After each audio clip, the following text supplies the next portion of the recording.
Hello दोस्तों, मेरा नाम है ईशान मलिक और आप देख रहे हैं चलो यूके चैनल। तो ये दोस्तों, आज जानने की कोशिश करते हैं कि क्या यूके सेफ है या नहीं, स्पेशली लड़कियों के लिए क्या यूके सेफ है या नहीं है। तो अगर सेफ्टी और इन सब चीज़ों की बात करूं मैं, तो देखिए यूके हो या कोई भी कंट्री हो, कोई भी जो है वो 100% सेफ तो बिल्कुल नहीं है। एंड अगर इसकी सिंपल बात मैं अगर कुछ करूँ तो वो है कि अगर आप गलत वक्त पे गलत जगह पे अगर अवेलेबल हैं तो डेफिनेटली आपके साथ हादसा होने के चांसेस ज़्यादा हैं। एंड यूके हो या कोई भी कंट्री हो, हर सिटी के कुछ ना कुछ सेंसिटिव एरिया, सेंसिटिव टाइम होता ही है। और अगर उस टाइम पे अगर आप बाहर घूम रहे हैं तो डेफिनेटली जो बुरे लोग जो हैं या जो इस तरह के जो लोग हैं जो आपको नुकसान पहुंचा सकते हैं वो तो अपना काम कर ही जाएंगे। लेकिन इसका मतलब ये भी नहीं है कि मैं आपको यूं कहूंगा कि भाई आप अपने काम के लिए मत जाओ या आप अपने घर पे बैठे रहो या आप बाहर मत घूमना, ऐसे कुछ नहीं है। तो एज पर यूके स्टेटिस्टिक्स से अगर मैं बोलूं तो 10,000 लोगों में 10 लोग जो है वो किसी ना किसी तरह की क्रिमिनल एक्टिविटीज में इन्वॉल्व होते हैं। तो ये यहाँ का क्राइम रेट है। लेकिन ये तो हुआ स्टेटिस्टिक्स, और रियलिटी इससे बहुत अलग होती है। तो इस नंबर को आप 30-40 तक लेके जा सकते हैं, ज़्यादा से ज़्यादा आप 50 रख लो। तो 10,000 लोगों में 50 लोग हैं जो यहाँ पर आपको नुकसान पहुंचा सकते हैं। अब करें बात थोड़ा सेफ्टी इश्यूज। तो देखिए, सेफ्टी इश्यूज में तो मैं एक ही बात बोलूंगा, चाहे आप लड़की हैं लड़के हैं कोई भी हैं, आप जितना भी है अगर ग्रुप में बाहर जाने का रखेंगे, स्पेशली आप जब भी नाइट में जाते हैं, फ्राइडे सैटरडे के अलावा अगर आपको जाना पड़ रहा है, तो मैं हाईली रेकमेंड करूंगा कि आप ग्रुप में जाएं। और किसी भी सिचुएशन में अगर आपके ऊपर किसी तरह का कोई अटैक हो या कोई आपको लूटने आ रहा है, कोई ग्रुप बना के कोई आपको तंग करने आ रहा है, तो उस केस में बहादुरी ना दिखाकर कैसे भी करके वहां से भागने की कोशिश करें। आप अगर लड़ सकते हैं 4-5 लोगों से, अगर आप में वो स्किल्स हैं तो बात अलग हो गई। लेकिन उस केस में भी मैं नहीं रेकमेंड करता आपको कि आप वहां पर बहादुरी दिखाने बैठे। डेफिनेटली आपको अपने सेल्फ डिफेंस में जो भी करना पड़े वो आप करिएगा, पर उसके बाद हीरोगिरी करने बैठेंगे आप तो वो कोई आपको बेनिफिट देगी नहीं, उल्टा आप उन्हीं के साथ फिर जेल में बंद हो जाओगे और फिर वहां की जो हेरेसमेंट होगी तो वहां से तो आपको कोई बचा भी नहीं पाएगा। और अगर मैं और सेफ्टी कंसर्न्स की अगर मैं बात करूं तो यूजुअली ये जो विंटर का टाइम जो है यहाँ तो यहाँ पर जो है 4 बजे में यहाँ पर अंधेरा हो जाता है। एंड मोस्ट प्रोबेबली 7-8 बजे तक में सब चीज़ें बंद होना शुरू हो जाती है। तो कोशिश करें कि आप 8 बजे बाद जो है वो, अगर आपको कोई काम नहीं है तो आप ज़्यादा बाहर ना निकले, स्पेशली इन विंटर।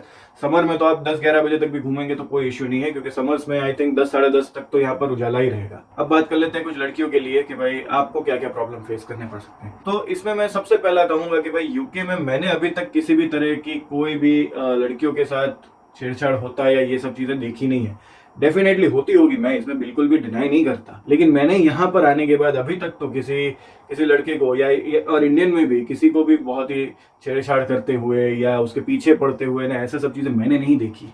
इवन मेरे दोस्त भी हैं जो अच्छे खासे प्लेयर बोलता हूँ मैं उनको, लेकिन वो इस तरह से नहीं करते, सटल वे में अपनी तरह से अपनी बात रखते हैं। यूजुअली जो मैंने गोरे लड़कों का तो जो मैंने अप्रोच नोटिस किया है वो यही है कि भाई वो तो सीधा डायरेक्ट अप्रोच करते हैं, ये अपने जैसा घुमा फिरा के बात नहीं करते या इधर उधर की बात नहीं करेंगे। उनको अगर आप अच्छी लगती हैं तो वो डायरेक्टली पूछ लेते हैं आपसे कि भाई would you like to come on a date, और लंच पे आएंगे, डिनर पे आएंगे, या ड्रिंक है या जो भी है। एंड यहाँ की लड़कियां भी यूजुअली डायरेक्ट ही अप्रोच समझती हैं। बाकी रहा अगर आप किसी भी टाइम पे थोड़े कम कपड़ों में बाहर निकल रही हैं या कोई बहुत ज्यादा आपने कुछ रिवीलिंग पहन रखा है, तो आपको ताड़ ताड़ के देखने वाला देसी बंदा ही कोई होगा। लेकिन इस तरह से वो कहते हैं ना, घूर घूर के आपको अनकंफर्टेबल करना और ये सब चीजें मैंने अभी तक यहाँ के गोरों को तो करते देखा नहीं है। एंड अगर मैं जनरली भी बात करूँ तो यहाँ की लड़कियां तो वैसे भी कम ही कपड़े पहनती है कंपैरेटिवली, तो उनके साथ भी कुछ नहीं होता है, वो भी सेफली घूमती हैं। तो डेफिनेटली आपके साथ भी कुछ होने के चांसेस ऑलमोस्ट ना के बराबर ही है। लेकिन जैसे मैंने शुरुआत में बोला कि अगर आप गलत जगह पे हैं और गलत टाइम पे कहीं अवेलेबल हैं और अगर आपके साथ कोई ग्रुप ऑफ फ्रेंड्स नहीं है तो डेफिनेटली हो सकता है कि भाई आपके लिए वहां पर खतरा हो।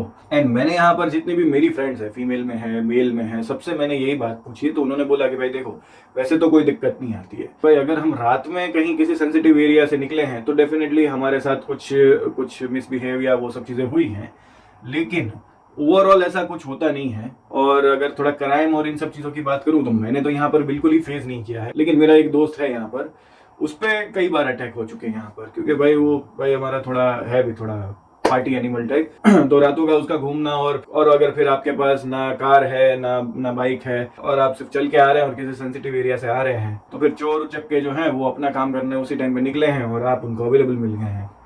तो बस यही सीन उसके साथ हुआ और फिर भाई हमारे जो है वो पिट पिटा के आ गए। लेकिन इस चीज से एक चीज अच्छी हो गई कि भाई को पता भी चल गया कि भाई पार्टी शार्टी बहुत अच्छी चीजें हैं, लेकिन टाइम रहते घर आ जाओ। या फिर आप टैक्सी वैक्सी कर लो अगर रात को लेट होने वाला है आपको आने में। और अगर पॉसिबल है तो फ्राइडे सैटरडे के अलावा रातों के राजा ना बने या रातों की रानियां ना बने। तो दोस्तों यही था आज का पूरा वीडियो। तो आई होप आपको समझ आ गया हो कि यूके कितना सेफ है कितना नहीं है। और अगर आपके साथ भी कोई इंसिडेंट हुए हैं, आपको अगर इसके बारे में कुछ पता है तो प्लीज मुझे कमेंट सेक्शन में बताइएगा। एंड अगर कोई फीमेल इस वीडियो को देख रही है तो प्लीज मुझे आप कमेंट में बताइएगा आपके अच्छे एक्सपीरियंस या आपके कुछ बुरे एक्सपीरियंस यहाँ पर हुए हैं तो वो प्लीज मुझे कमेंट में बताइएगा। एंड अगर ये वीडियो आपको पसंद आया है तो प्लीज इस वीडियो को लाइक करिएगा, शेयर करिएगा अपने फ्रेंड्स एंड फैमिली के साथ, subscribe this channel, and lastly thank you for watching the video. Hope to see in the next one.